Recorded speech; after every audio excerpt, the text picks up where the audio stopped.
tardes a todas, a todos. Démosle por favor la bienvenida a la maestra Arlene Solodkin con el tema el lado positivo de las emociones negativas. Arlene es fundadora y directora del Instituto de Bienestar Integral, organización que ofrece programas y entrenamientos en liderazgo positivo, psicología positiva y bienestar integral.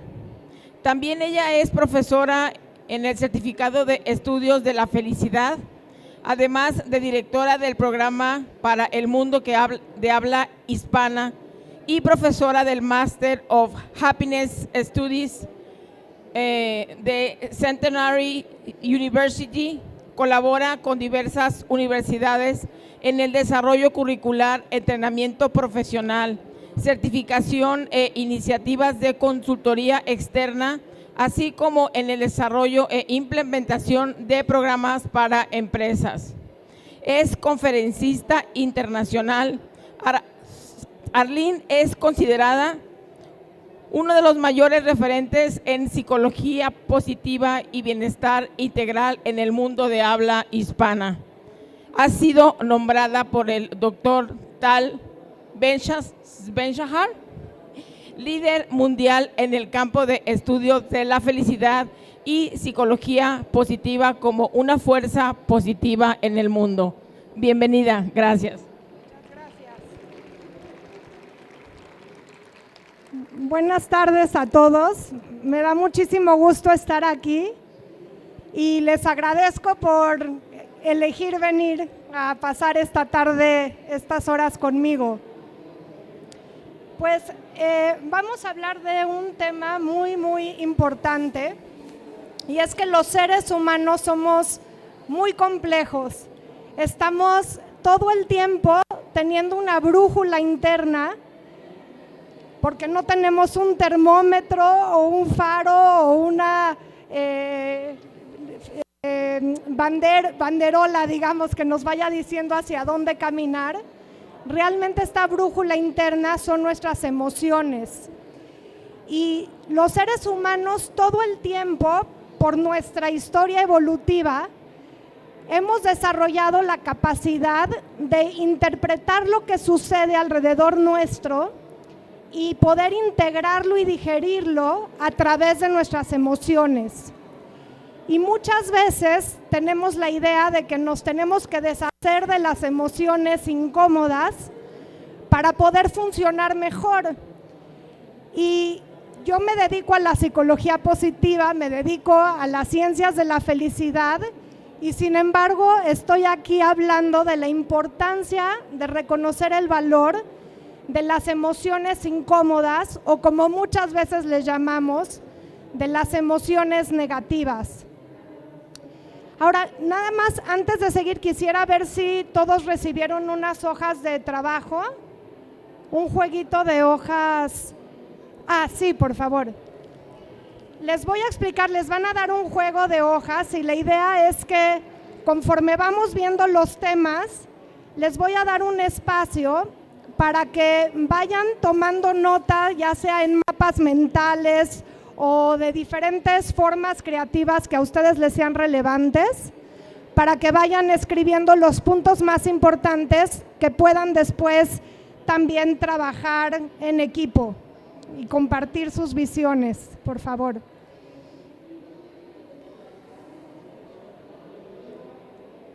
Entonces, el día de hoy vamos a ver tres elementos muy importantes, que son entender cuál es el beneficio y el porqué de la existencia de las emociones negativas o incómodas.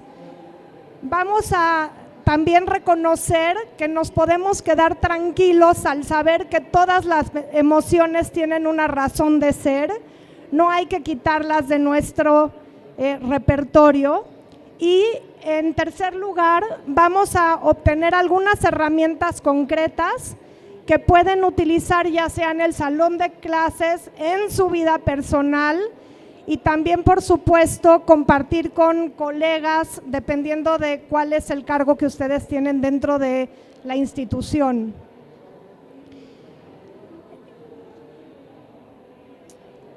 algo que es muy interesante es que cuando hablamos de un repertorio emocional, hay muchísimas emociones, pero generalmente hablamos de 6 emociones básicas, y de esas 6 emociones, 4 son negativas o incómodas y solamente 2 son emociones positivas, la alegría y la sorpresa.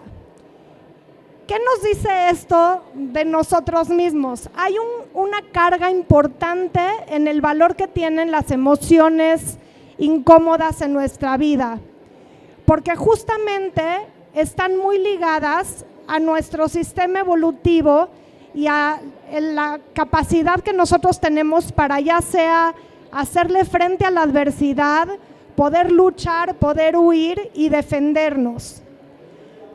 En los últimos años ha habido un hincapié muy grande que tiene que ver con el desarrollo de emociones positivas, porque también se ha encontrado cuál es el valor de estas. Las emociones positivas promueven mucho una flexibilidad cognitiva, amplían nuestro pensamiento, mientras que las emociones incómodas nos limitan muchas veces nuestra visión, porque son más focalizadas, y las emociones positivas promueven la cooperación, la innovación y el desarrollo. Pero las emociones incómodas agudizan nuestros sentidos y por eso es que tienen un valor tan importante para el desarrollo de todos nosotros. El cerebro de las personas está cableado de tal manera que tenemos, como decimos nosotros, un velcro para lo negativo y un teflón para lo positivo. Si ustedes se ponen a pensar en su propia experiencia de vida, me pueden decir cuántas veces suceden muchas cosas buenas a lo largo del día, pero te sucede una cosa mala y tu cerebro se queda anclado en eso que no salió bien.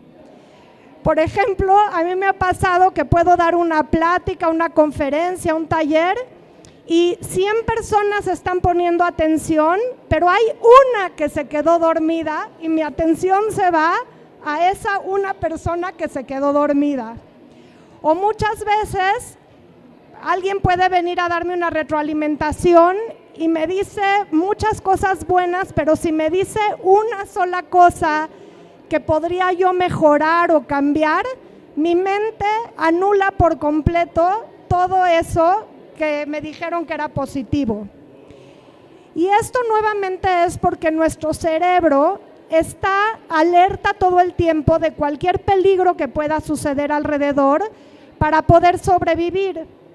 Entonces, todo el tiempo esta energía está puesta en cuál es la salida de emergencia para salir corriendo o dónde están los guantes de box para ponerme a luchar. Y a esto le llamamos sesgo de negatividad.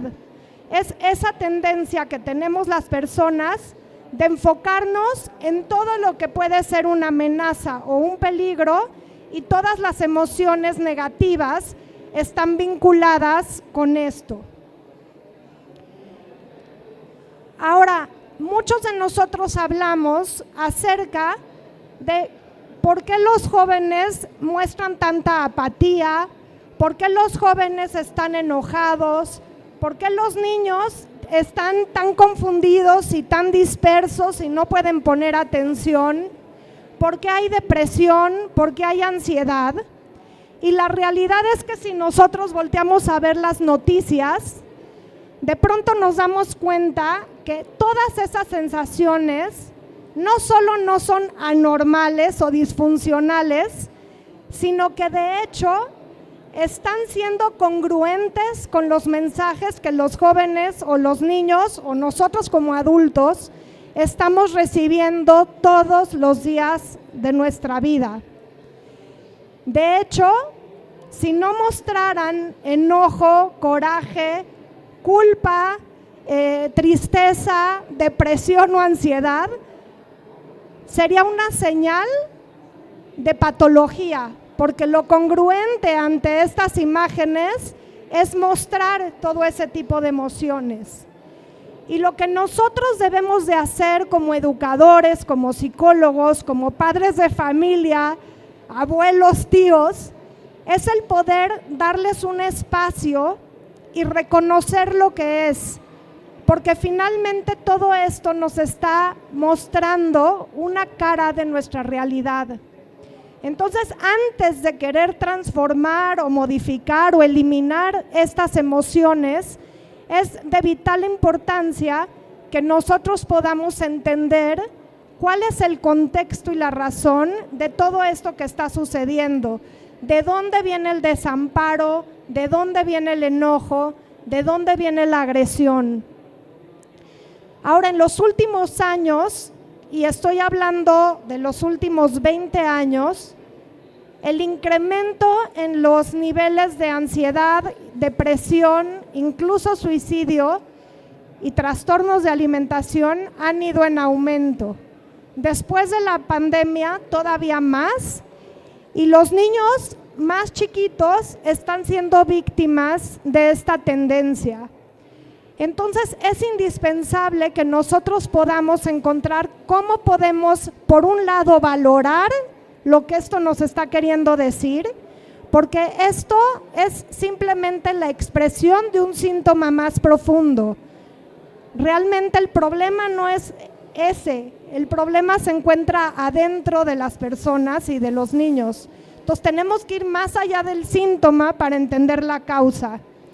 Y segundo, tenemos que aprender cómo lidiamos con esto que está sucediendo a nuestro alrededor.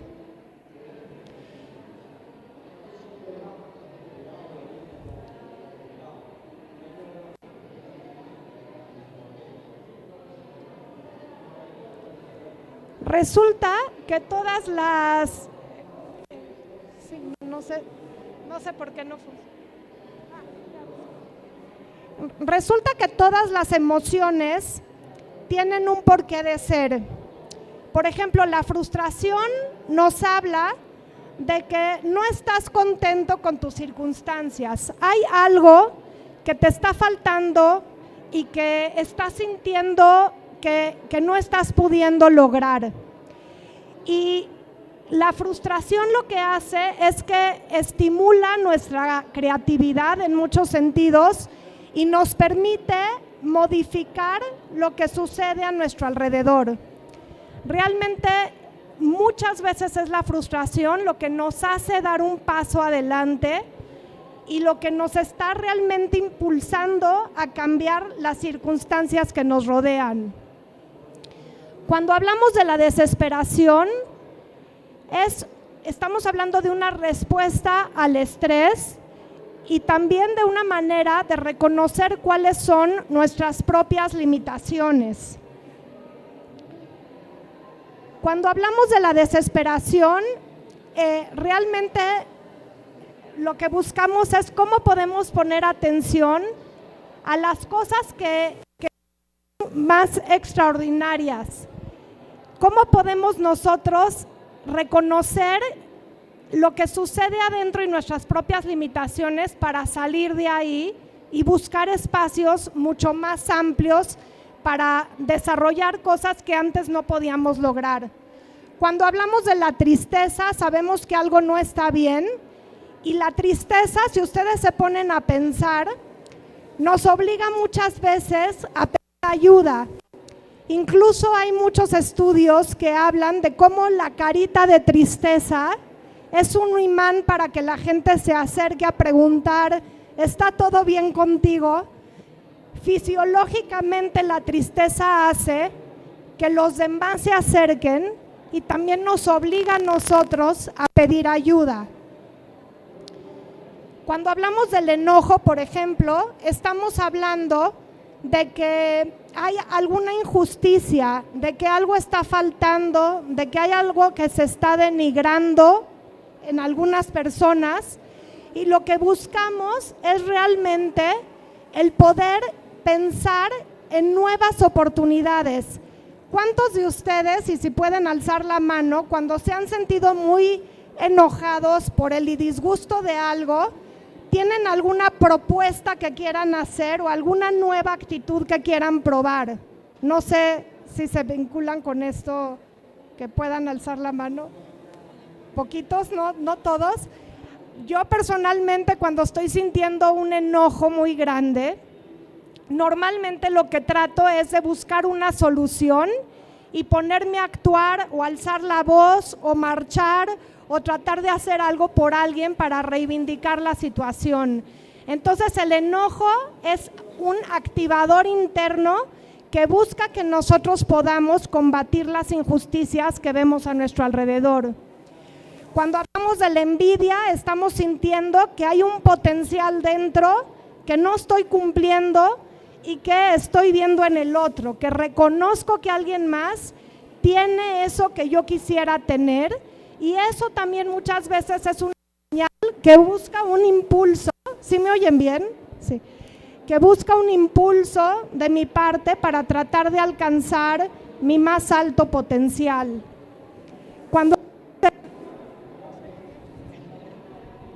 Cuando hablamos del coraje, estamos hablando de que estamos dispuestos a enfrentar situaciones con más valentía y con más poder. Y cuando hablamos del disgusto, por ejemplo, o de la repulsión, sí se oye, ya, o de la repulsión, hablamos de un protector, de que algo nos está generando un rechazo a algo que hay presente y probablemente nos está alertando de algún peligro, ya sea de un alimento, de un olor, de una sensación que me causa otra persona que me hace alejarme y protegerme. Y así me puedo ir adelante hablando del miedo y hablando de muchos otros espacios, pero es solamente un ejemplo para ver cómo todas las emociones incómodas tienen una función que nos ayuda a hacerle frente a lo que se presenta en nuestro alrededor. Ahora, algo que es importante reconocer es, bueno, ¿y cuál es el rol de las emociones positivas en todo esto?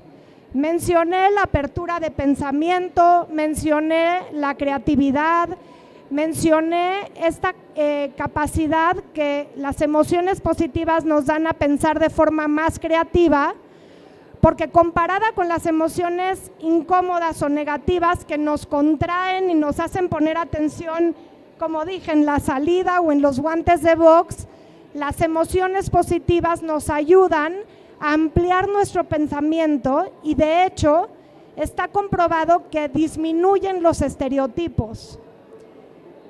Pero algo que es muy cierto es que si nosotros tratamos de buscar la felicidad por sí misma y nuestra meta es ser más felices, es como tratar de ver la luz del sol de forma directa, en donde realmente si me quedo viendo al sol me voy a deslumbrar y probablemente incluso pierda la vista.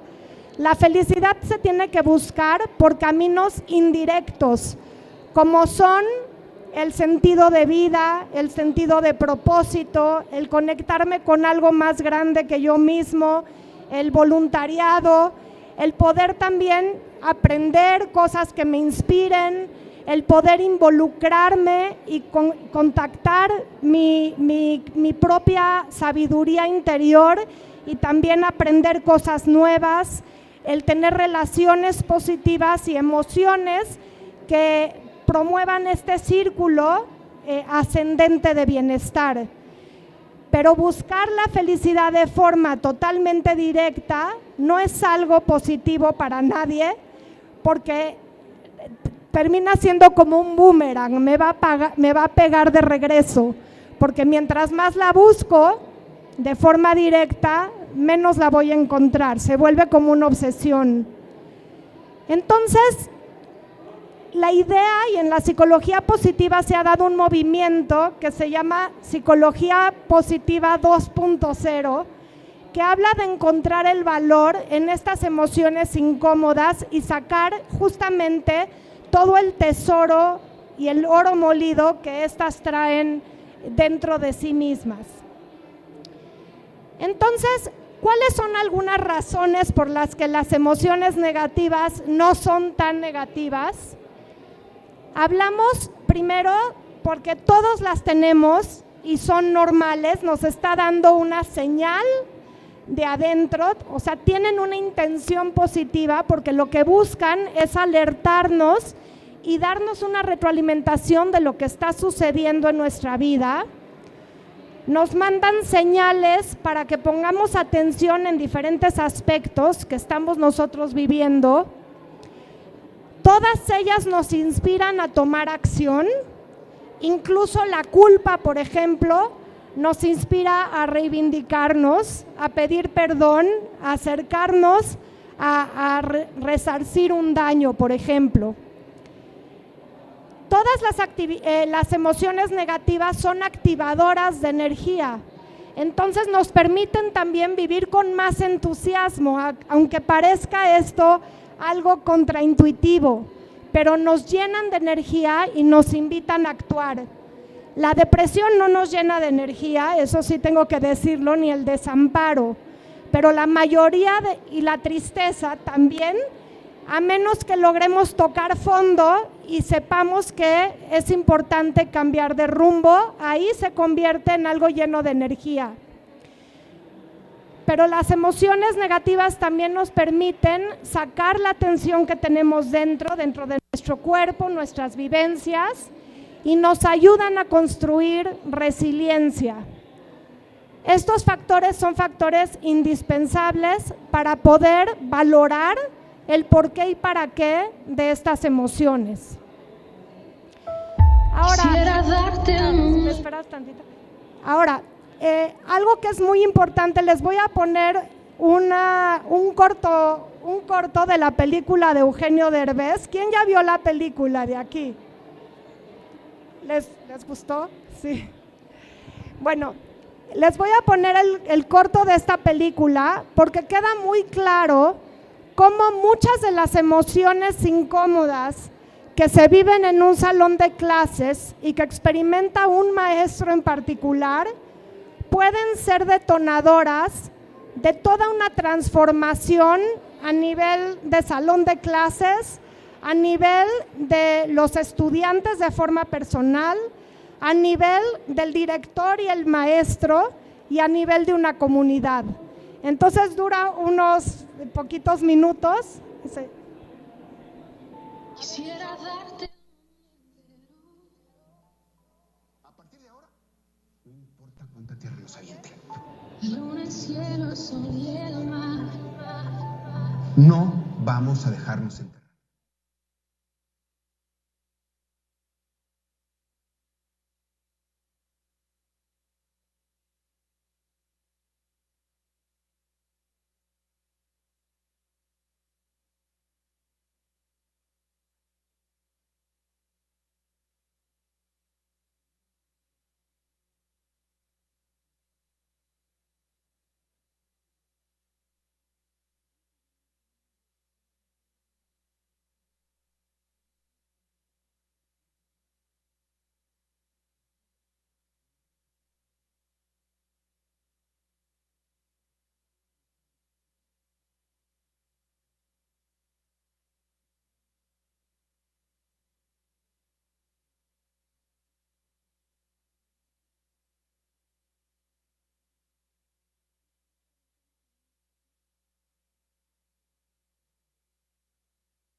Bueno, no me paga Derbez por hacer publicidad de su película, pero sí vale la pena verla.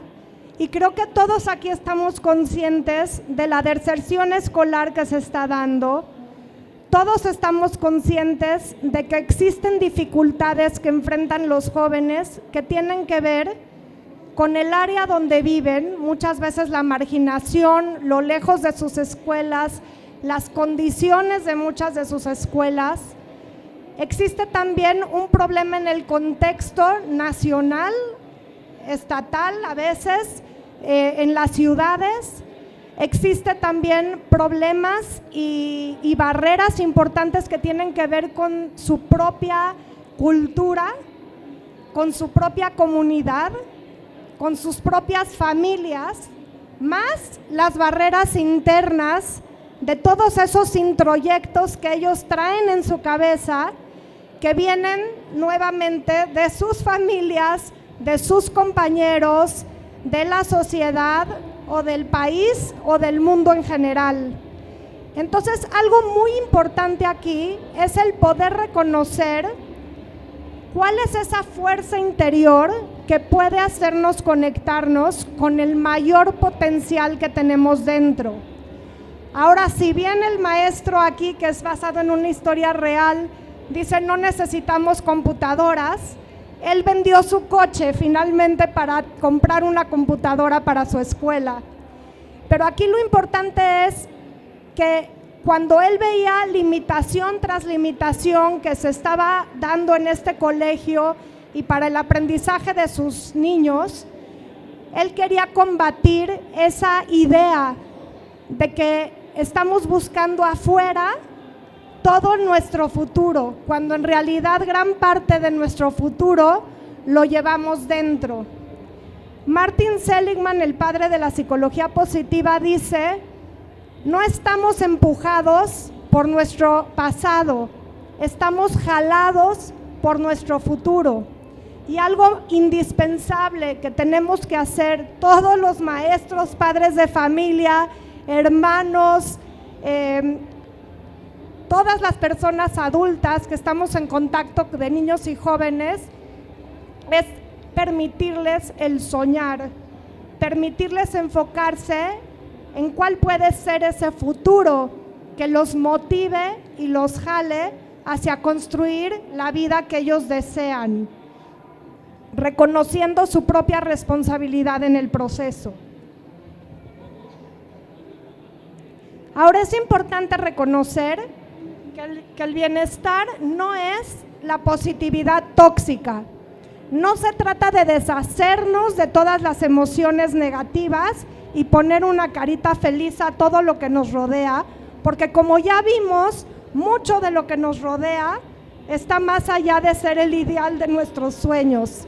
Entonces, no buscamos nada más liberarnos de lo negativo para crear bienestar. Y por otro lado, el bienestar no es lo opuesto a la enfermedad mental, porque realmente para que haya bienestar tiene que haber mucho más que bajos niveles de depresión y bajos niveles de ansiedad. Tiene que haber una conexión profunda con las ganas de vivir. Entonces nos vamos a enfocar hoy en 4 elementos principales.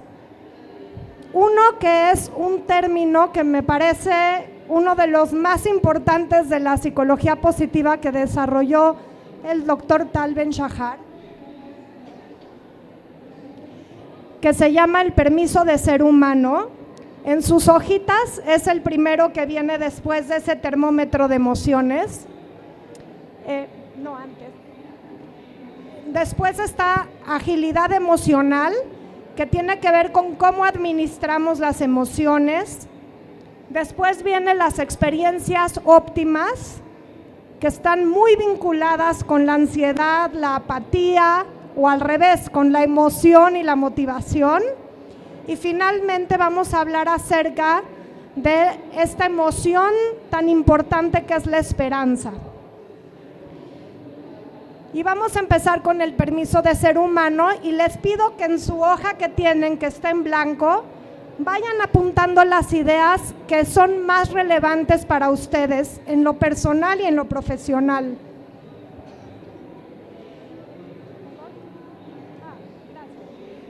Entonces, el permiso de ser humano se refiere a darnos la oportunidad de reconocer lo que es en este momento de nuestra vida.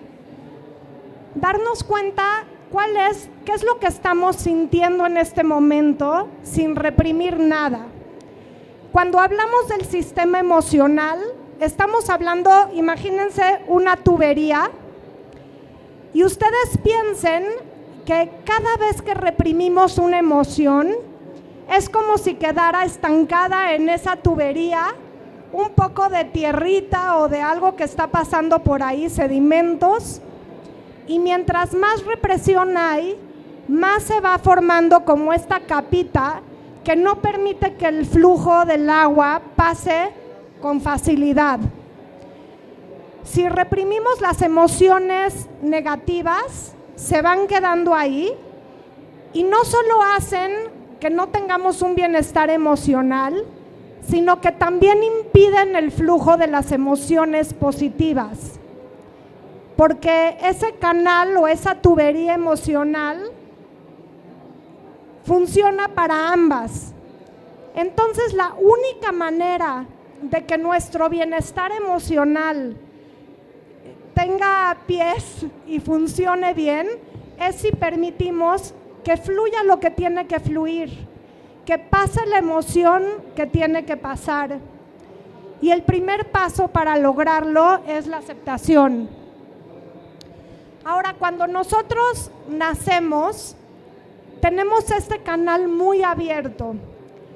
Ahorita vamos a ver un pequeño video y lo que les pido es que se fijen, es una mamá cantándole a un niño y quiero simplemente que observen qué pasa por este canal emocional de este bebé mientras oye a su mamá cantando. You want mommy to sing a song, honey? Let me know how you feel about the song, okay? I don't want you to come out here no more. I beg you for mercy. You don't know how strong my weakness is, or how much it hurts me. 'Cause when you say it's over with her, I want to believe it's true. So I let you in, knowing tomorrow I'm gonna wake up missing you, wake up missing you, when the one you love's in love with someone else. Don't you know it's torture? I mean it's a living hell. No matter how I try to convince myself, this time I won't lose control. So I let you in, knowing tomorrow I'm gonna wake up missing you. Me da muchísima ternura siempre que lo veo, pero esa es realmente la naturaleza del ser humano, el poder sentir muchas emociones y simplemente vivirlas y afrontarlas y dejarlas pasar. Y después de sentir una gran tristeza, puede uno sonreír, ¿no? Hace unas semanas mi papá falleció y la verdad es que me impresioné muchísimo porque dentro del gran dolor que sentí yo en ese momento y esos días y ahora, me di cuenta que puedo sentir muchas emociones distintas al mismo tiempo. Estuvimos rodeados de gente preciosa que nos estuvo apoyando todo el camino, que nos trajeron de comer, que no se separaron de nosotros en muchos días. 2 semanas estuvimos rodeados de gente, traían galletas, hablaban por teléfono, nos compartían recuerdos y no sanaba el vacío y el dolor y la tristeza que yo sentí en ese momento o hasta ahora que se los platico, pero al mismo tiempo pude sentir gratitud, incluso alegría de saber que él ya no sufría más, alegría del legado que él dejó. Es una mentira el pensar que tenemos que o estar felices o estar tristes, estar enojados o estar vigorosos luchando por lo que creemos. Realmente existe esa conexión de todas las emociones que tenemos y solamente necesitamos ver ejemplos así para poder reconocer que esa es la naturaleza humana. Si tú o algún alumno en tu vida que esté en tu vida este alumno, solo experimenta un tipo de emoción, no quiere decir que no sienta lo demás, quiere decir que lo está reprimiendo y nuestra labor es ayudar a reconectarlos con toda la gama de emociones, porque finalmente eso es lo que va a ayudar a que este niño o este joven pueda afrontar la realidad con muchos más recursos. Entonces, es muy importante entender las emociones y este cuadrante de alguna forma nos ayuda a entenderlas mejor. Que se llenen todas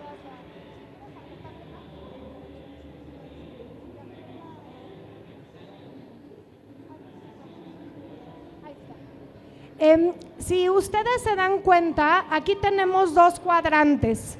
Aquí habla de emociones que son poco agradables y emociones que son muy agradables. Y hablamos de cuál es el nivel de energía de las diferentes emociones. Aquí es bajo nivel de energía y aquí es alto. Entonces, por ejemplo, una emoción poco agradable de bajo nivel de energía es la tristeza, es el desamparo, por ejemplo. Una emoción que está en alto nivel de energía, pero que es poco agradable, puede ser el enojo. Una emoción muy agradable con bajo nivel de energía, pues es esta sensación de tranquilidad. Y una emoción de alto nivel de energía y muy placentera puede ser el entusiasmo o la alegría. Y no existen solamente 6 emociones, hay muchísimas más. Pero lo importante es reconocer que nuestra área de cultivo para poder transformar las emociones poco a poquito es el poder llegar a una zona de recuperación, si es que estamos en alguna de estas zonas, y después pasar a esa zona de florecimiento. Pero cuando hablamos de dificultades como la depresión, la ansiedad, el enojo, la tristeza, no podemos pasar de ahí a la euforia, no podemos de pronto pasar en mi caso, del luto a la celebración. Tenemos que ir pasando poco a poco. Y ahorita que hablemos de lo que es esta capacidad de administrar las emociones y la agilidad emocional, vamos a ver cómo hacerlo.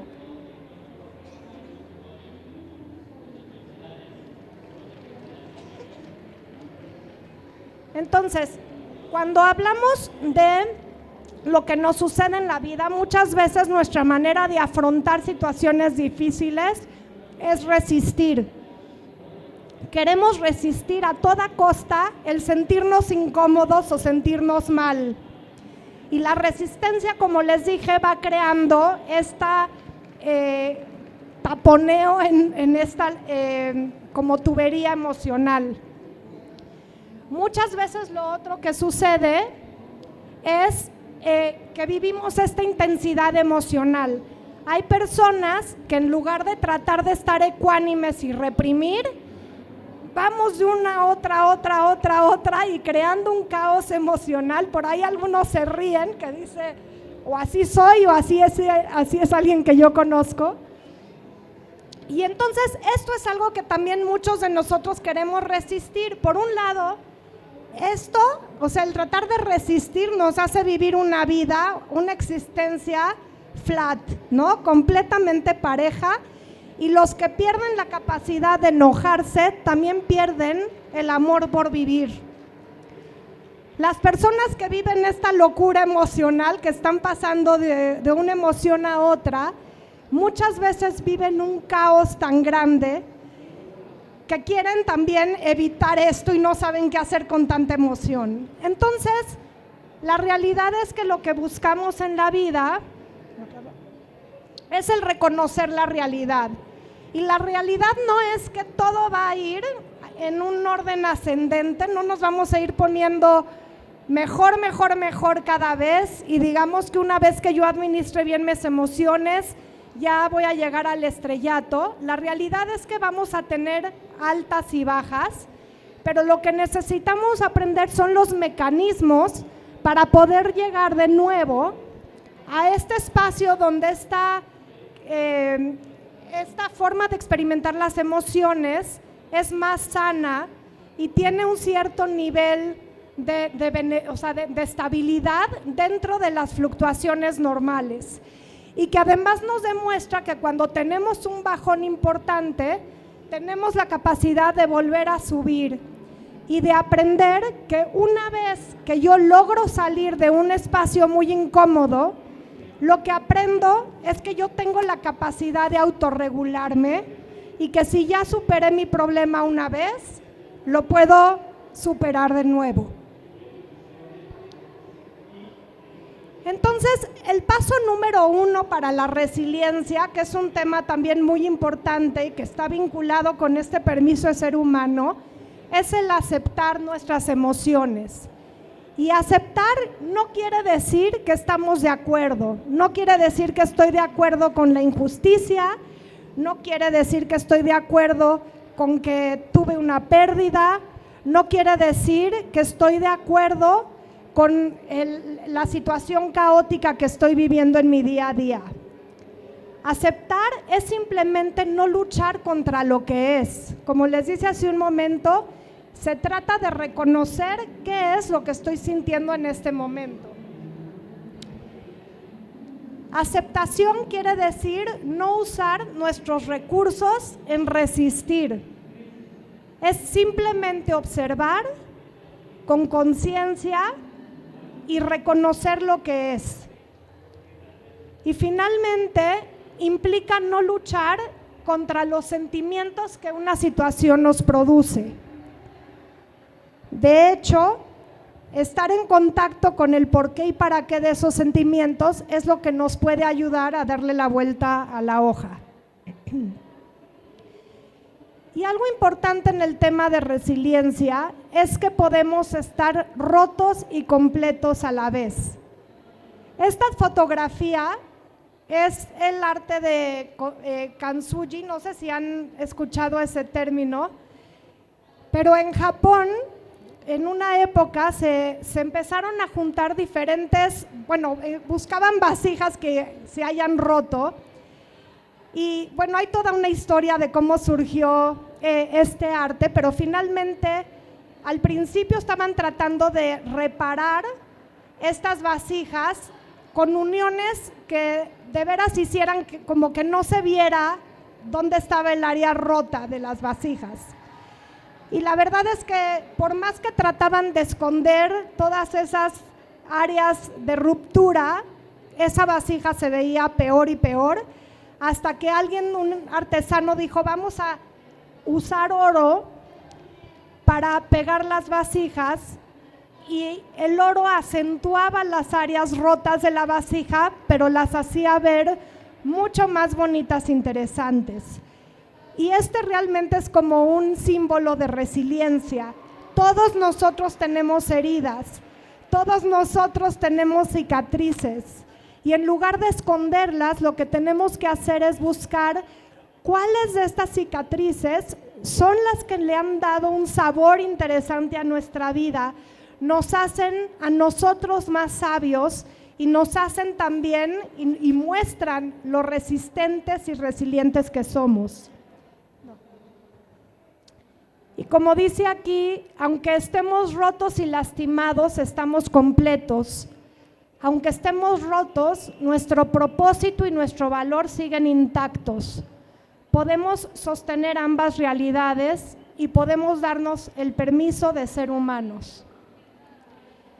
Entonces, antes de continuar, les quiero pedir que brevemente escriban, o sea, dependiendo del rol que cada uno de ustedes tenga en la escuela que trabaja, que piensen cuáles de estos conceptos que hablamos del permiso de ser humano son realmente relevantes para ustedes y cómo los podrían utilizar en el salón de clases. Y me gustaría pedirles que se junten en parejas y por unos minutos platiquen acerca de cuáles son estos conceptos en relación a este término en particular que quisieran poner en práctica y cómo se les ocurre que podrían hacerlo.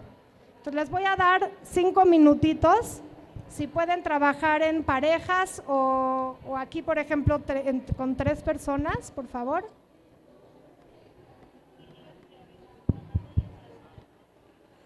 Y si alguien no tiene pareja, alza la mano y le ayudamos a…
Sé que les dije 5 minutos, pero me gustaría ver si a alguien le gustaría compartir algún pensamiento para integrarnos todos, porque veo que algunas personas no tienen pareja. Entonces, no sé si alguien de ustedes quisiera compartir alguno de sus pensamientos. ¿Sí? Bueno, aquí mi compañero y yo platicábamos sobre este asunto de permiso de ser humano. Yo tengo una función directiva, soy supervisor de una zona de educación primaria y de pronto sí me frustra, me enoja, me da tristeza el no lograr lo que me propongo trabajar con los compañeros. Creo que ese es un lado en donde creo que yo tengo que permitirme ser humano y reconocerme y también aceptar que las cosas no siempre pueden salir así. Pero también en el espacio de mis compañeros maestros, creo que también el permiso de ser humano y reconocer que a partir de lo que acabamos de revisar, de sus emociones negativas, pueden ser un impulso, un punto de partida y una motivación para sacar adelante el trabajo y que podamos trabajar aceptando las sensaciones, emociones negativas en emociones positivas. Pero creo que sí veo yo que aún yo como directivo y mis compañeros maestros también reprimimos y escondemos las cuestiones negativas porque consideramos socialmente que son malas, y hoy me doy cuenta que pueden ser muy positivas y un punto de partida para el crecimiento. Muchas gracias. Y hay algo que es importante, que tiene que ver con darnos también el permiso de ser magníficos, porque muchos de nosotros, la mayoría de nosotros, tenemos un potencial mucho mayor de lo que nos imaginamos y mucho mayor de lo que nos permitimos ser. Y muchas veces, por lo mismo que decías que no se ve bien tener emociones negativas, tampoco se ve bien porque te sientes muy, porque sientes que si demuestras tu potencial te van a criticar, porque si sientes orgullo, entonces vas a ser arrogante, y hay muchas preconcepciones que también limitan la expresión de nuestra grandeza. Y el regalo más grande que podemos nosotros vivir y darle a nuestros alumnos es darnos el permiso de ser humanos y darnos el permiso de ser magníficos también. Y eso además se vive a través del ejemplo. Yo puedo llegar a decir, date el permiso, pero si yo, como director, como maestro, como padre de familia, no me atrevo a reconocer un error, no me atrevo a pedir perdón, no me atrevo a tener una idea genial, no me atrevo a compartir un fracaso, entonces yo estoy limitando a mi equipo de trabajo y a mis alumnos. Entonces es indispensable. Muchas gracias. ¿Alguien más quería decir? Es muy importante saber expresarnos. A mí me cuesta mucho trabajo expresar mis emociones por el miedo a siempre estar complaciendo a los demás a pesar de mi tranquilidad. Entonces ahorita lo que usted decía, el darnos permiso de sentirnos magníficos también es agradable. Entonces tendríamos que retomar esas dos situaciones. Gracias. Totalmente. Y algo que dijiste es, me da miedo expresar mi emoción por miedo. O sea, me da miedo expresar mi emoción, pero el miedo es una emoción. Pero el miedo nos mantiene en esa primera línea toda recta, que no nos permite movernos. Y en los estudios que se han dado acerca de la valentía, te enseñan que no hay manera de convertirte en una persona valiente más que valenteando. O sea, tengo que atreverme y ser valiente para atravesar el miedo y ser y conectarme con mi propia valentía. Y el miedo es ese. Si nosotros dejamos que el miedo domine, vamos a estar detenidos. Pero si yo reconozco, en este momento estoy sintiendo miedo, y respiro, y ahorita lo vamos a ver, y le doy la mano al miedo, y de repente digo, pues con todo y miedo, y palpitaciones, y me atrevo. Y si la riego, la regué, y si me criticaron, me criticaron. Y ahí es donde el permiso de ser humano vale mucho, porque dices, pues bueno, pues soy humano, la regué. Cuando expresamos el enojo por primera vez, o cuando nos levantamos ante una injusticia, lo más seguro es que no se vea bonito, porque no tenemos práctica. Es como si yo ahorita trato de ponerme de puntitas y bailar ballet, pues no me va a salir, pero si lo practico varias veces, me va a salir mejor. Lo mismo con las emociones. Si yo quiero ser asertivo, muchas veces voy a ofender a alguien, porque en mis ganas de ser honesto, dice, sí, pero me vale. Exacto, porque tú ya eres experta en eso. Realmente, cuando ofendemos a alguien y tenemos conciencia, podemos reconocer y podemos pedir disculpas. Y puedo también decir, en mis ganas de ser honesta, se me pasó la mano, te ofrezco una disculpa. Porque es lo que sale de mi boca, lo que sale de mis acciones, no es responsabilidad del otro, es mi responsabilidad. Pero sí puedo, por un lado, atreverme, como tú decías, atreverme a ser honesto, y al mismo tiempo, si la riego al principio, porque no tengo experiencia, pues puedo hacer, o me quedo con esa experiencia guardadita, o me atrevo a pedir disculpas. Una vez en un congreso muy, muy grande, habían como 600 personas y yo era espectadora. Llegó un doctor a hablar de una técnica que manejaba. Yo no sabía que yo era la última persona a la que le iban a dar la palabra, y lo que conté fue mi experiencia pésima con una técnica como la que él estaba proponiendo. Y me sentí muy mal, y al final me acerqué y le dije, 1000 disculpas, no era mi intención que tu ponencia terminara con mi experiencia. Y agarra y me dice, no fue tu intención, pero así terminó mi ponencia. Y en ese momento, como que me sentí mal, y luego dije, pues eso es lo que es, y así fue. Y entonces lo asumo, y ni modo, no me voy a estar flagelando el resto de mi vida. Pero sí hay que tratar de ir aprendiendo y resarciendo, y a veces pides disculpas, a veces te funciona, a veces no, pero si queremos crear una vida auténtica, tenemos que atrevernos a ser quienes somos, a expresar nuestros pensamientos, a hablar con nuestra verdad, y ojalá podamos hacerlo de una forma que sea bien recibida, pero no siempre lo es, ¿no? Pero muchas gracias. Una persona más, sí. Que a veces como estudiantes o docentes funcionamos mucho como una máquina, y por el estar trabajando todo el tiempo en superarnos, en ser un mejor maestro, ser un mejor estudiante, ser un mejor inspector de zona, no nos permitimos el ser humanos y el sentir como un humano, porque creemos que nuestra vida toda se basa en solamente trabajo, en ser mejor, pues sí, nos englobamos mucho lo que es el trabajo.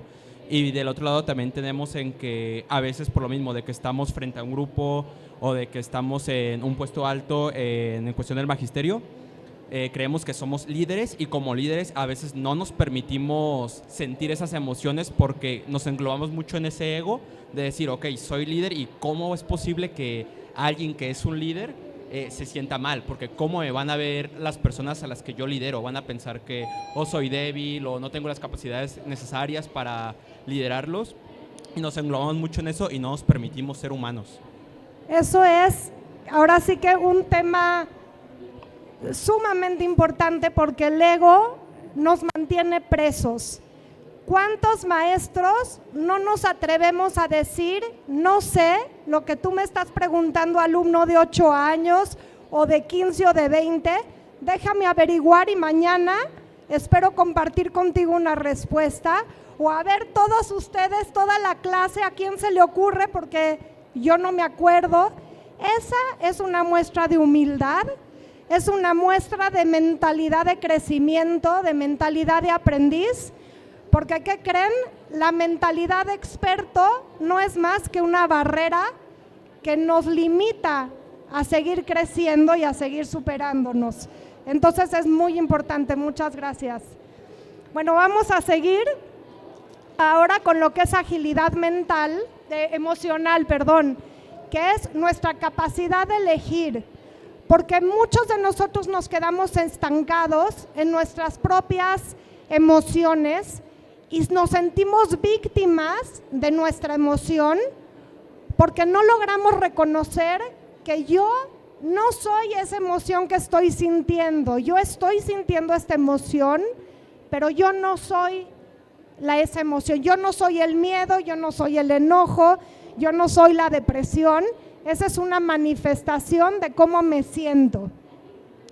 Y para hablar de agilidad emocional, vamos a ver cómo estas 4 zonas de las que hablamos hace un momento se traducen en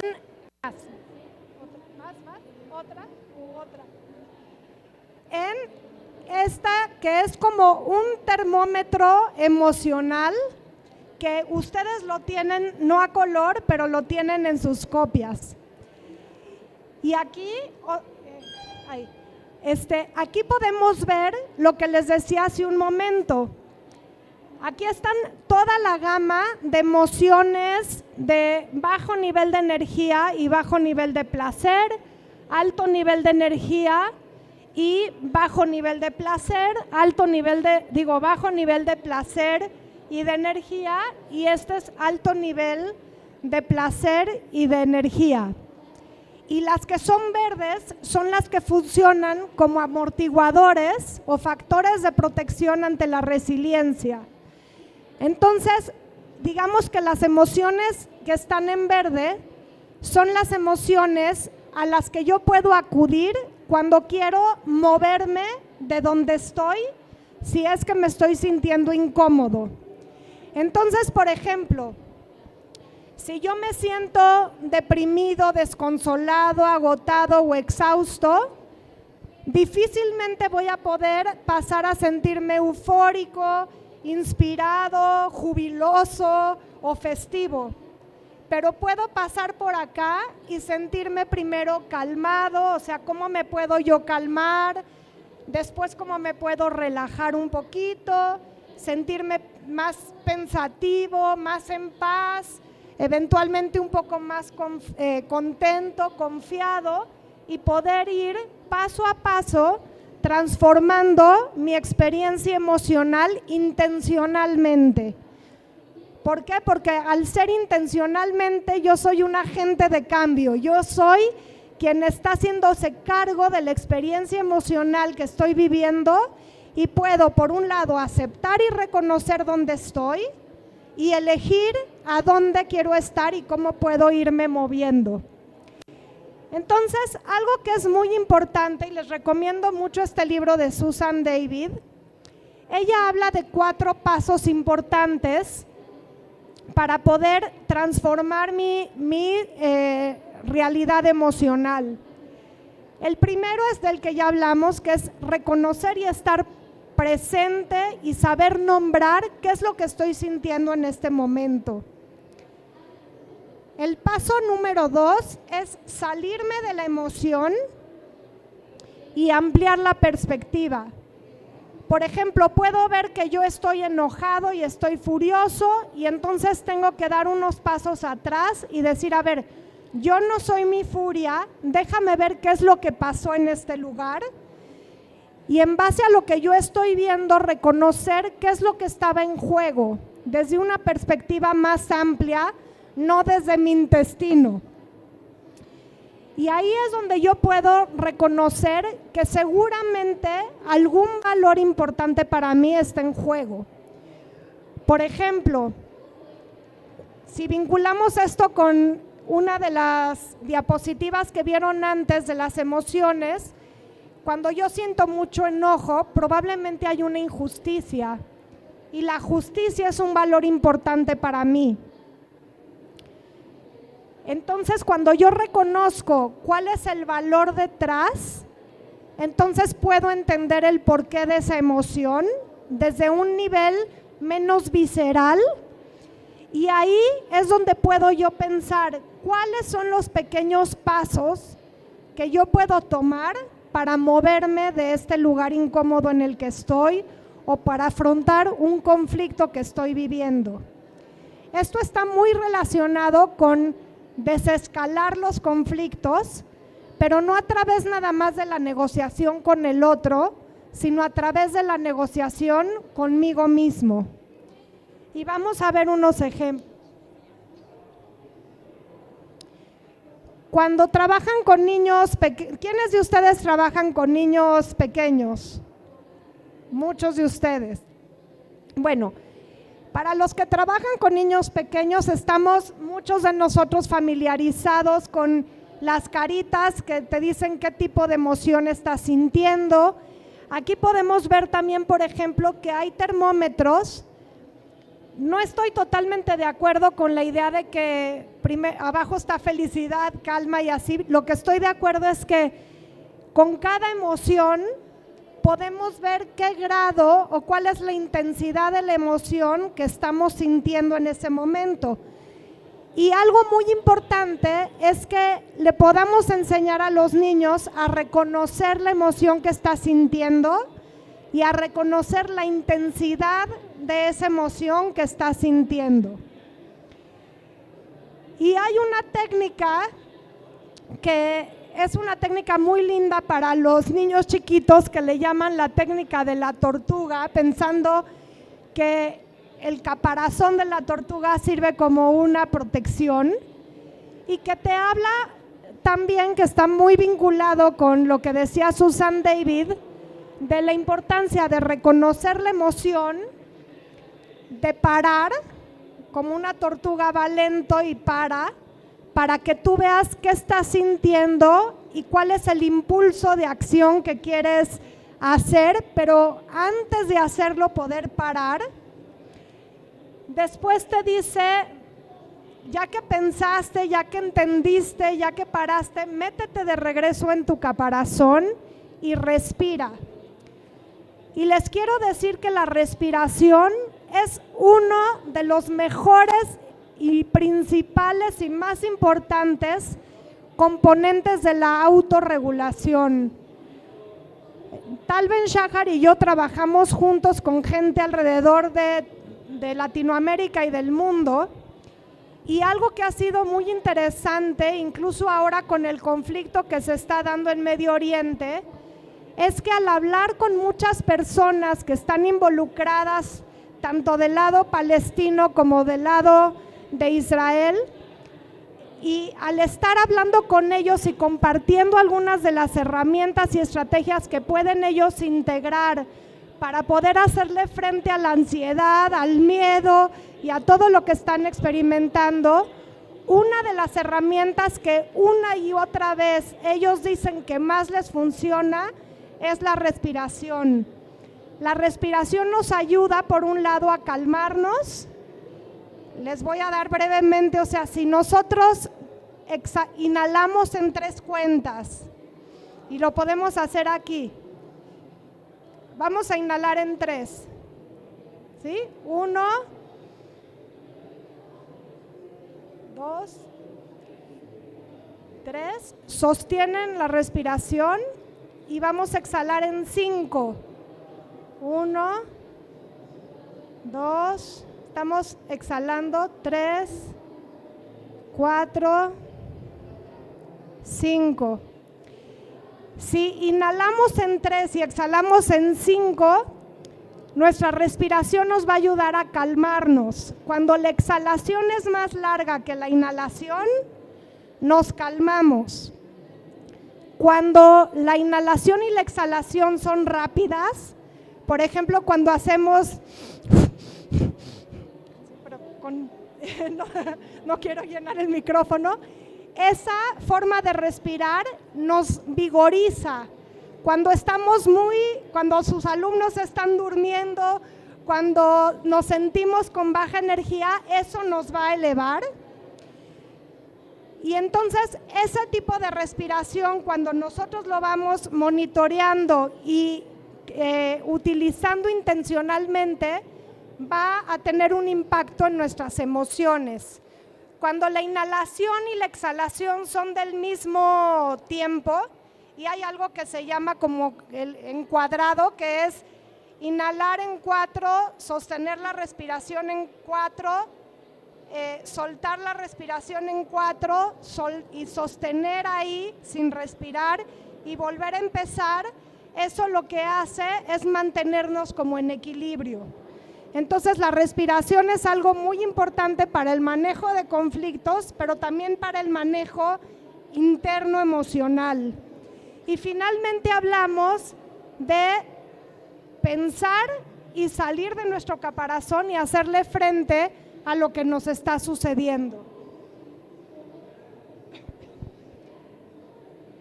Y algo que es muy importante para administrar nuestras emociones es que, como ya hablé con ustedes acerca de cómo las emociones negativas secuestran muchas veces nuestra forma de vivir la vida y de vivir, es muy importante que intencionalmente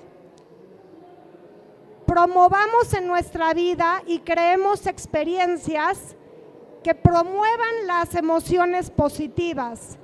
Por ejemplo, si estoy triste, puedo poner una música que me haga sentir en calma o que promueva la alegría.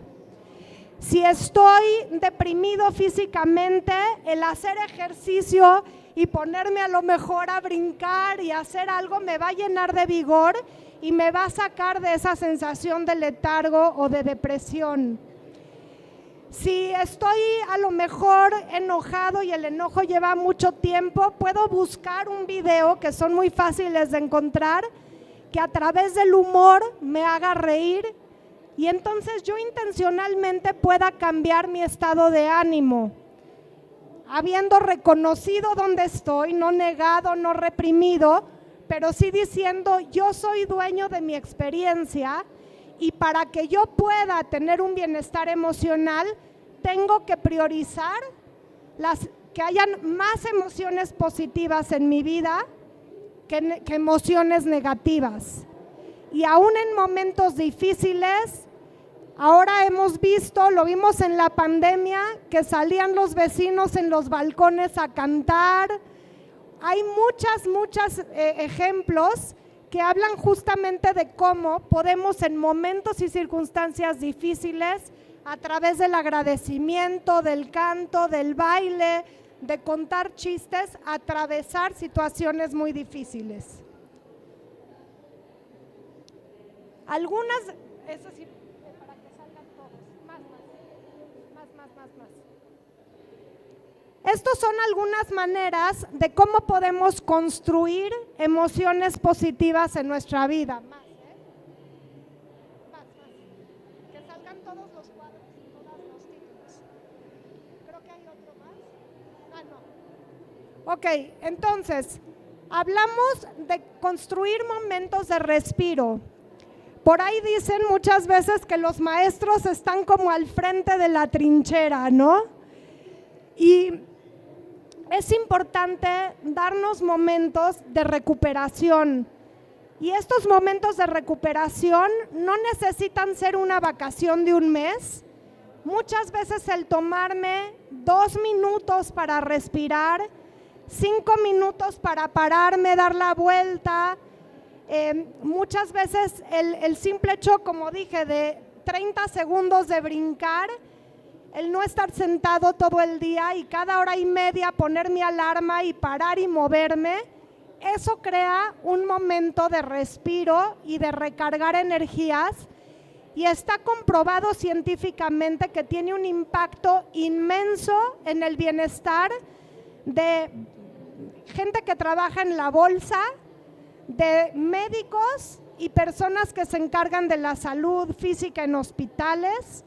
Tiene un gran impacto en soldados que están en el frente de batalla. El dormir 15 minutos a lo largo del día varias veces No es como dormir 8 horas seguidas, pero realmente representa una gran ventana de oportunidad para recuperar fuerzas.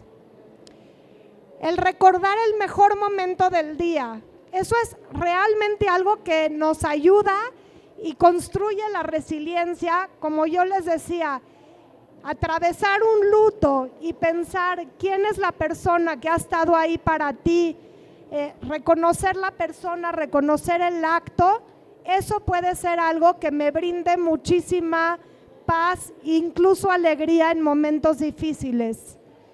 Celebrar los pequeños logros.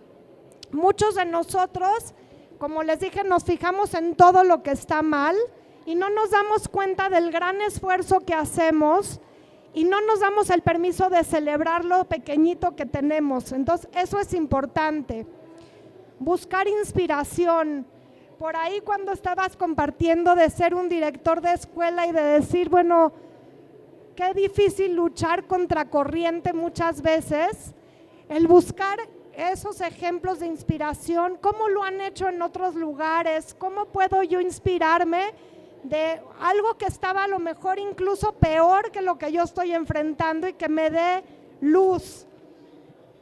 La gratitud, agradecer 3 cosas buenas cada noche, agradecerle a mi equipo por las cosas buenas que están haciendo, esa es una gran virtud que cultivar. El tener lentes que se enfoquen en las fortalezas, el buscar lo bueno que sucede en el mundo, en nosotros y en los demás. En vez de enfocarnos en solo lo que no funciona, ¿cómo podemos enfocarnos en todas las áreas positivas que la persona o el equipo de trabajo tienen? Y finalmente buscar la conexión con otras personas es una gran fuente de apoyo y nos ayuda a transitar los momentos más difíciles. Muchos de los niños con los que trabajamos o que trabajan ustedes se sienten aislados, poco comprendidos, muchos de ellos bulean a otros y muchos son buleados y muchas veces ese concepto de separar para tener más poder es lo que prevalece, pero la conexión realmente en todos los modelos de bienestar y felicidad son el elemento número 1 predictor de bienestar en el ser humano, porque somos seres sociales, entonces buscar cómo conectar. Entonces les voy a dar solo un minuto para que apunten sus ideas. Sí, un minutito para que apunten en este tema de agilidad emocional. ¿Qué elemento o concepto del que aprendieron aquí pueden ustedes aplicar en su salón de clase o en su dirección o en su equipo de trabajo? Y a lo mejor hasta pueden pensar en un alumno en particular o un colega en particular con quien ustedes quisieran trabajar o un conflicto que tengan y puedan decir, me quiero mover de ese lugar porque llevo como víctima mucho tiempo o enojada mucho tiempo o triste mucho tiempo.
Ok. ¿Alguien quiere compartir algo en particular acerca de que pensó acerca de agilidad emocional?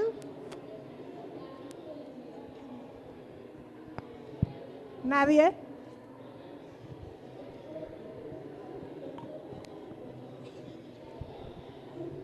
Gracias. Primero, el ejercicio de respiración. Primero, más que nada. Y bueno, regresándome un poquito a lo que comentaba el supervisor, sí, a veces nos enojamos, pero yo pienso que con la respiración podríamos calmarnos. También nosotros tenemos el poder de elegir qué, cuándo y cómo. Y después de aplicar la técnica de la tortuga, primero sí me enojo y esto y lo otro, pero a ver, cálmate, respiramos, vamos a resolver, vamos a trabajar con lo que se tiene en este momento. Perfecto. Y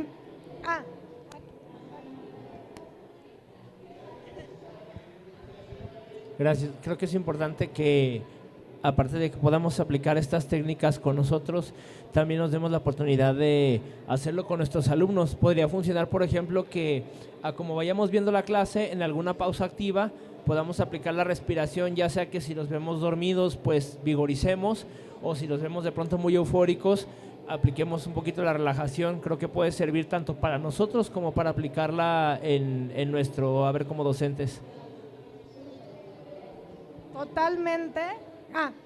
Bueno, es que me tengo que parar aquí, pero ahorita voy. Algo que es muy importante es que las técnicas de meditación y de respiración son una forma maravillosa de empezar en nuestras clases, porque logran crear un ambiente más equilibrado y más abierto al aprendizaje. Este taller, digamos, no busca enseñar esas técnicas en su totalidad, y hay muchísimos videos, pero iniciar el día con alumnos, nosotros mismos, con nuestros colegas, iniciar cerrando los ojos y simplemente poniendo atención en la temperatura del aire que entra y sale por la nariz. Poner atención en si tengo alguna dolencia en mi cuerpo y tratar de llevar la respiración a mi hombro o a mi cuello, y simplemente inhalando y exhalando puede ayudar a liberar la tensión que hay. Hay una meditación muy bonita que la puedan buscar, que se llama meditación de amor y bondad, y esa es una preciosa actividad para hacer solos, pero sobre todo en grupo, de poder ir expandiendo un espacio de paz, de amor, de respeto, primero conmigo mismo, después con el otro, después con un enemigo, después con el mundo entero, con los animales. O sea, es una meditación muy bonita que tiene efectos incluso si se practica de forma constante. Bárbara Fredrickson, que es una de las grandes investigadoras de las emociones positivas, ha descubierto que esa meditación, si la hacemos de forma constante, promueve cambios importantes en personas que tienen problemas cardiovasculares, diabetes, problemas también del sistema nervioso, de manejo de dolor. Entonces, es de verdad una técnica maravillosa. Entonces, empezar el salón de clases o nuestro día o nuestras juntas con el equipo con una meditación breve es maravilloso. Pausas activas, y aquí estaba yo platicando con Jorge. Él me decía que él es maestro también de educación física, que desgraciadamente se ha cortado el tiempo para el recreo y la educación física de los niños, y luego queremos que los niños dentro del salón de clases se queden tranquilos y no se muevan. Eso es ir en contra de la naturaleza humana. Los seres humanos nacimos para movernos y necesitan los niños tener esos espacios. Entonces, en las pausas activas, dependiendo del ambiente, podemos medir nosotros y elegir pero también podemos hacer partícipe a los alumnos y preguntar qué necesitamos más el día de hoy, o los que necesiten una pausa para relajarse se vienen de este lado, los que necesitan sacar su energía porque no se pueden concentrar, vamos de este lado, y entonces se ponen unos a hacer alguna actividad física que sea un desfogue, que no tiene que durar 40 minutos y perdiste el tiempo de enseñar matemáticas. A veces 1 minuto o 2 es suficiente, pero es muy importante lo que dices. Sí, buenas tardes. Mi nombre es Jesús. Yo trabajo como prefecto en una secundaria y desde hace rato, por eso me llamó mucho la atención este taller, y desde hace rato en el de permiso de ser humano a mí me llamó la atención mucho sobre el bienestar emocional. Lógico, ahorita ya venimos trabajando lo que es la agilidad emocional. Algo muy importante, la respiración.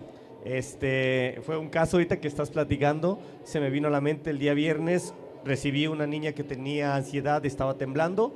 Sinceramente, yo no supe cómo ayudarle. Lo único que yo le dije es, te voy a ayudar a respirar. Respira, concéntrate en cómo entra el aire por tu la nariz, llega a tu garganta. Fue lo único que se me ocurrió decirle y se empezó a tranquilizar. Entonces, ahorita que estamos hablando también que se tocó el tema de la respiración, se me vino automáticamente a la mente esa situación. Aquí algo importante es que nosotros conozcamos todo este tipo de material, todo este tipo de técnicas para poder ayudar a muchos alumnos. Ahorita platicaba aquí con mi compañera que nos topamos mucho con esa situación. Encontramos o recibimos muchos alumnos con muchos problemas y desde que uno ve sus caritas sabes más o menos qué es. Y si uno como docente estamos preparados para eso, sinceramente el alumno se desplaya, el alumno crece, el alumno se desarrolla académicamente, emocionalmente, y todo con el simple hecho de nosotros poner un poquito de grano ahí de la escuela. Totalmente, y felicidades porque realmente, primero, para el manejo de ansiedad, esa es la mejor técnica. Y lo que les quiero decir es que nada de lo que les estoy diciendo es algo nuevo. Realmente todo está basado en un sentido común. A pesar de que hay estudios científicos, no quiere decir que no tengamos una sabiduría interior que si la escuchamos nos dice qué es lo que debemos hacer. Tú hiciste lo que es adecuado. Ahora, ¿qué pasa? Que muchas veces llegamos a las escuelas y por políticas o porque no queremos hacer enojar a nadie, nos dicen ni le preguntes lo que le está pasando en su casa, porque entonces te va a contar y tú no estás capacitado para hacer nada y además no quieres ser responsable y además ni te quieres enterar. Y dentro de esta capacidad de elegir, sí les quiero decir que si nosotros no permitimos reconocer lo que es y por lo que está pasando nuestros alumnos, sin que se convierta en una terapia, ¿verdad? Sin que se convierta en algo que no podamos manejar, pero si no abrimos el espacio a que nos relacionemos como seres humanos primero, lo único que estamos haciendo es taponear esa tubería y no permitimos que venga tampoco ningún tipo de solución. Y por favor vean la película de Derbez, aunque no me paga, porque realmente podemos ver cómo el involucrarnos en la vida de nuestros alumnos hasta cierto nivel, manteniendo ciertas distancias, puede ser lo que cambia y lo que detona el progreso de un alumno contra otro. Era eso. Buenísimo. Una más y ya, por favor. Va relacionado con lo que acabas de comentar, el reconocer, nombrar el sentimiento, identificar la intensidad, el salir del espacio y ampliar la perspectiva. Comentábamos de los alumnos cuando llegan llorando de preescolar, los chiquitos que recién se están integrando a su primer grado, en lugar de decirles cállate, es decirle ¿te sientes bien? ¿Qué tienes? O ayudarlos a que relajen y que esa empatía que comentas, esa empatía y hacerlos sentir seguros en ese espacio. Y creo que van muy de la mano con todo lo que nosotros como docentes tenemos que hacer en nuestras escuelas. Totalmente. Y algo que es muy importante es que existe algo que se llama neuronas espejo. No sé si lo han escuchado, pero básicamente existen canales de empatía con las emociones también que está sintiendo la otra persona. Y muchas veces los adultos, si el niño tiene miedo, yo siento miedo, en lugar de que si el niño tiene miedo, yo sienta seguridad y me calme a mí misma y le transmita al niño mayor seguridad. A veces, en lugar de nosotros como adultos ser, digamos, la vasija contenedora, la emoción del niñito nos hace sentir a nosotros frágiles y nos hace sentir temerosos, inseguros. Y por eso es que es muy importante que tengamos esa capacidad de reconocer nuestra propia fisiología, desde ser qué estoy sintiendo yo cuando veo el enojo, qué estoy sintiendo yo cuando veo la inseguridad o el miedo, regularme yo, autorregularme para después ser la mejor persona que puedo ser para ayudar al otro. Muchas veces nuestra tendencia es a brincar a la solución y lo que tenemos que hacer es lo que decía la técnica de la tortuga. A ver, él está sintiendo miedo y su miedo o está llorando y a mí el llanto me incomoda. Eso pasa mucho además en la educación de niños hombres por sus papás, que el papá no soporta que el niño hombre llore porque los niños no lloran. Y entonces, como el niño está llorando y yo me siento incómodo, lo regaño, en vez de yo decir, a ver, ¿qué me está pasando a mí? Calmarme, ¿qué te está pasando a ti? ¿Cómo te ayudo? ¿Qué, no? ¿Cómo quiero saber más? Etcétera. Pero bueno, me voy a ir de volada con los demás términos. El tercer elemento es el de experiencias óptimas o flow, que es un término que desarrolló un psicólogo que se llama, muy difícil, Mihaly Csikszentmihalyi, que ahorita van a ver cómo se escribe, pero realmente esto es muy importante porque algo de lo que se queja mucho el mundo de hoy es que los jóvenes o los niños están súper apáticos o súper ansiosos. Y Mihaly Csikszentmihalyi estuvo averiguando ¿por qué la gente que son artistas, atletas, gente muy apasionada, reporta experiencias óptimas de aprendizaje? Y mañana el taller a las 9 de la mañana va a hablar de eso en particular. Pero básicamente lo que él dice es que para poder dar con un espacio óptimo de desempeño, en donde mi concentración está bien enfocada y mi desempeño es lo mejor posible, tiene que haber una relación positiva entre el nivel de reto y el nivel de habilidad que yo tengo. ¿Por qué? Porque si la tarea es mucho más compleja que mi capacidad, me voy a sentir muy ansioso, incluso con miedo, porque me va a dar miedo cometer errores y eso me hace sentir ansiedad. Y por el otro lado, si mi habilidad es mucho más alta que el reto que estoy yo asumiendo en este momento, voy a sentir muchísimo aburrimiento y apatía. Entonces, una manera de ver cómo podemos nosotros transformar esto es entender que el nivel de desafío tiene que ir de acuerdo al nivel de habilidad que tiene la persona. Entonces, por ejemplo, si hay retos que son difíciles para una persona que tiene una habilidad media, lo que yo puedo hacer es dividir el reto en metas mucho más chiquitas para que tenga metas alcanzables que poco a poco lo vayan llevando a poder resolver y llegar a donde quiere llegar. Si por el otro lado tengo alumnos que yo digo es que tiene muchísimo potencial pero anda pajareando, bueno, entonces ¿cómo puedo yo ayudarle a que el reto sea un poquito más grande o a que él utilice su capacidad para enseñarle a otros? Y cuando estamos nosotros trabajando en esta área de posibilidades óptimas de generar estas experiencias, el sentido de autoestima también va a crecer. Entonces, porque la gente siente que puede manejar los retos que está teniendo. Los alumnos a los que les va muy bien y aprenden muy fácil y luego nos andan dando lata, se pueden convertir en nuestros ayudantes en el salón de clase, porque ellos nos pueden ayudar a enseñar a otros.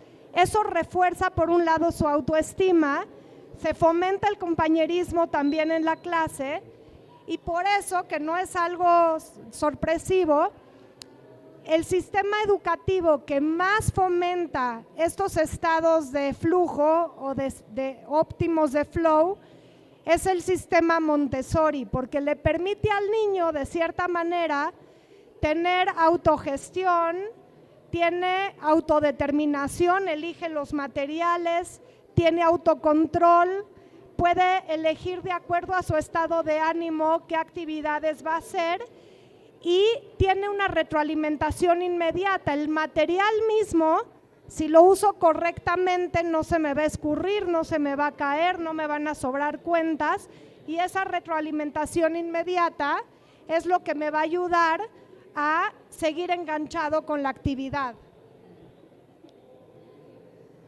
Entonces, las experiencias óptimas lo que se ve que han hecho es que promueven altos niveles de placer, de persistencia, buscan que te enfoques en el proceso, no en el resultado. ¿Cuántos de nosotros no? Si tiene mal el resultado, ya no consideramos el procedimiento en matemáticas. Y lo importante de entender el procedimiento es que si yo lo entiendo lógicamente, aunque hoy me salga mal el resultado, más probablemente me va a salir bien la siguiente vez. Desarrolla las habilidades porque constantemente estás queriendo más y más, por eso se considera que el flow incluso puede ser adictivo, porque cuando estás disfrutando de algo y te estás mejorando y requieres de esfuerzo y estás estirando tu liga, eso tiende a ayudarte a ti a querer seguir aprendiendo y aprendiendo más. Entonces, esto me permite desarrollar mi talento, nos permite ser más productivos, eleva la autoestima, reduce el estrés porque estás trabajando de acuerdo a tus capacidades y nos protege contra efectos negativos del medio ambiente porque realmente te permite estar enfocado y en lugar de competir contra otros, estás enfocado en ti mismo. ¿Okay? Y para lograr estos espacios necesitamos que hayan objetivos y metas claras. La ambigüedad no nos permite desarrollar flow. Tenemos que tener retroalimentación buena e inmediata. No que te voy a dar a ti el resultado del examen en un mes. Necesitamos tenerlo prontamente. Tener también altos niveles de concentración, dejar que nuestra pasión nos guíe, sentir que controlamos nuestro medio ambiente y cuando esto sucede perdemos la noción del tiempo porque estamos tan involucrados que perdemos esta noción de cuánto tiempo llevamos en la actividad. No, otra más, porque ya... ¿Ya? Bueno, para Flow vengan mañana a las 9, ya se me quedan 5 minutitos y quiero hablar de la esperanza, pero básicamente ojalá que puedan apuntar algunos puntos importantes de esto.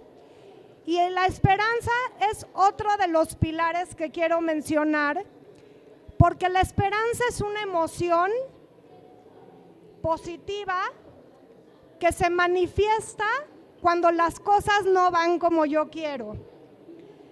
Cuando las cosas van como yo quiero, no tengo para qué tener la esperanza. La esperanza es una emoción positiva que se prende cuando hay presencia de una emoción negativa, incierta o incómoda. Entonces, la esperanza implica el que nosotros podamos reconocer cuáles son las cosas más que están bajo mi control. Y cuáles son las cosas que están parcialmente bajo mi control. Muchos de nosotros gastamos muchísima energía en tratar de controlar las cosas que no están bajo mi control. El clima, situaciones políticas, a lo mejor el estado de ánimo de mi pareja o del otro maestro, eso no está bajo mi control. Lo que está bajo mi control es cómo reacciono yo ante el estado de ánimo de mi pareja, qué permito yo y qué no permito. Hay cosas que están parcialmente bajo mi control y otras que están totalmente bajo mi control. Por ejemplo, en la pandemia el usar tapabocas depende exclusivamente de mí, aunque yo no pueda controlar la pandemia. Entonces, para tener altos niveles de esperanza, necesito actuar dentro de estos dos niveles. Ahora, yo soy promotora de buscar el cambio social positivo y trabajar para el bien común.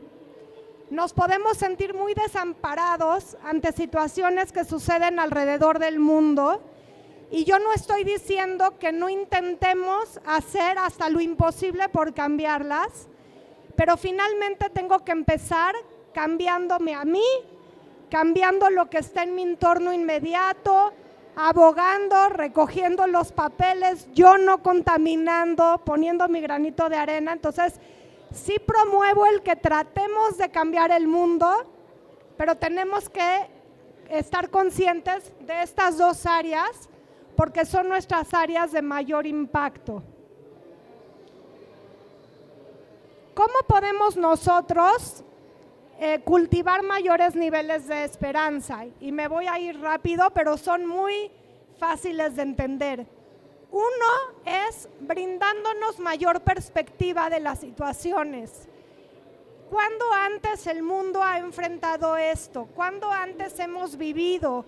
¿Quién antes ha pasado por estas situaciones? ¿Cuáles son otros casos de los que podamos aprender? Tener más perspectiva nos ayuda a tener más esperanza. Poder unirnos y tener conexión con otros, eso nos hace sentir parte de un grupo y nos da también un mayor sentido de comunidad y eso nos ayuda también a tener más niveles de esperanza.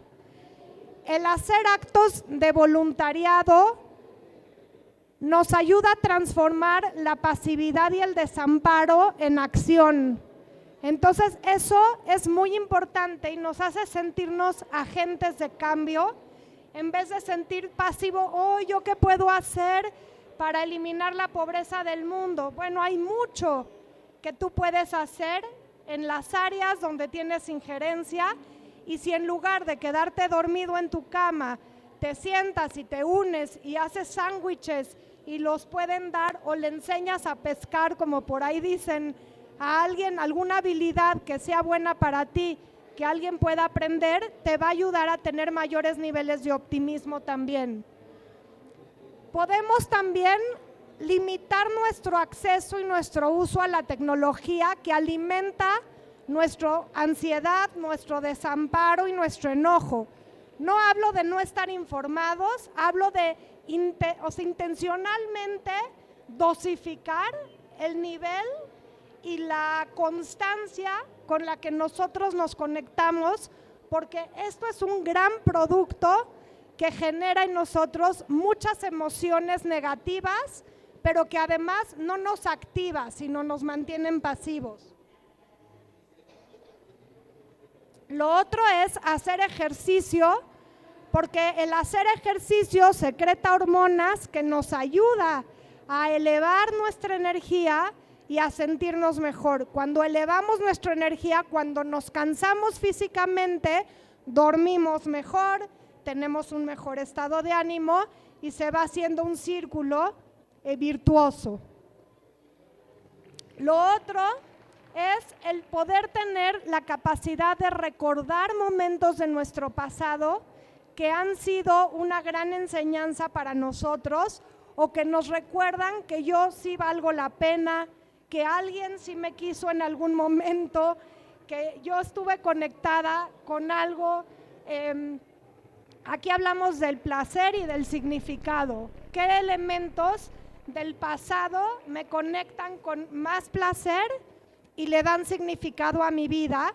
¿Y qué elementos puedo yo trasladar de mi pasado al día de hoy? Ya no da tiempo de hacer la dinámica de platicar. Otra más, creo que sí hay. Y entonces, bueno, ya como para cerrar en conclusión, hablamos de que las emociones impactan todas las áreas de nuestra vida, tanto las emociones positivas como las emociones incómodas. Las emociones negativas no solo son válidas, sino que son muy importantes y son necesarias porque nos dan señales.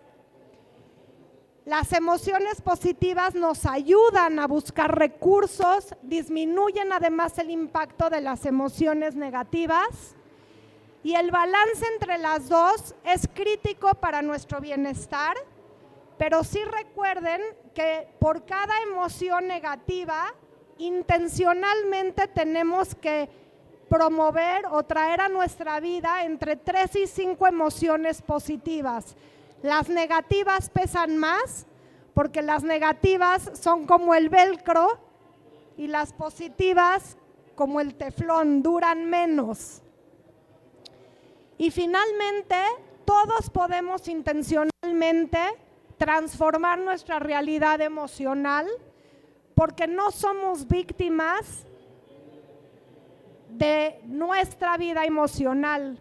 Viktor Frankl, que escribió el libro El hombre en busca del sentido, fue un sobreviviente del Holocausto y el padre de la logoterapia. Decía: yo no soy dueño de las circunstancias, pero sí soy dueño de elegir cómo quiero enfrentarlas. Y si nosotros recordamos que somos agentes activos en la construcción y en la respuesta de nuestra realidad, entonces vamos a tener un alto nivel de esperanza y un mucho mayor bienestar emocional. La que sigue. Y pues muchísimas gracias. Muchísimas gracias por este gran taller.